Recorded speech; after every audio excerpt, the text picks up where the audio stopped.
Samarqand viloyati Qo'shrabot va Kattaqo'rg'on tuman hokimlari Xitoydagi xizmat safarlariga xotini va bolalarini jo'natdi. Bu haqda Korrupsiyaga qarshi kurashish agentligi tomonidan o'rganish natijalarida ma'lum qilindi. Unga ko'ra, o'rganish davomida hokimliklarda yaqin qarindoshlari, shuningdek, safarga bevosita aloqador bo'lmagan xodimlar yuborilganligi holatlari aniqlangan.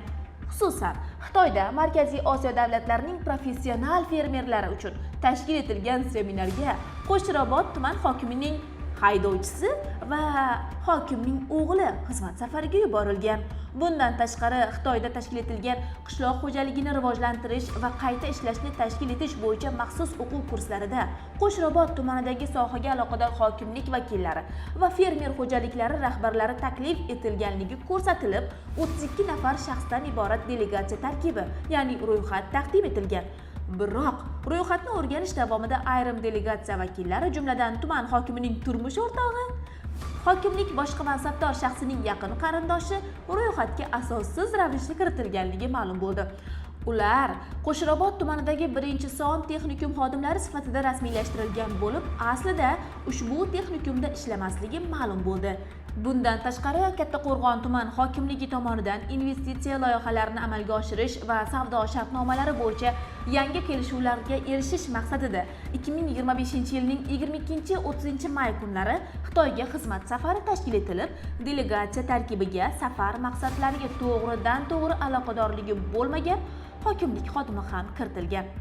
Davlat rahbarining 2021-yil 16-iyundagi PF 6247-son farmonida mansabdor shaxslarning xorijiy xizmat safarlari haqidagi axborotlar ochiq e'lon qilinishi belgilangan bo'lishiga qaramay, Kattaqo'rg'on hamda Qo'shrabot tuman hokimliklari tomonidan ushbu ma'lumotlar asossiz ravishda yashirilganligi aniqlandi.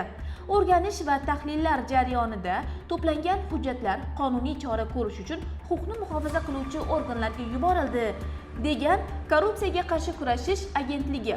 Shuningdek, agentlik o'z vakolatlari doirasida korrupsiyaviy holatlarni aniqlash, qonun ustuvorligi va jazo muqarrarligini ta'minlash hamda korrupsiya omillarini bartaraf etish bo'yicha tizimli choralarni qat'iy davom ettirishini ma'lum qilgan.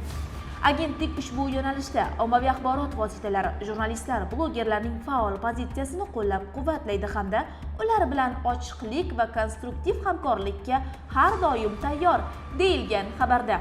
Xo'sh, siz bu holat bo'yicha qanday munosabat bildirasiz? Hokimlikning xorijda tajriba almashib kelgan, malaka oshirib kelgan xotini va o'g'illari mamlakat rivojiga hissa qo'sha oladimi? Fikrlaringizni izohlarda qoldiring, nigohingizni esa kuzatishda davom eting.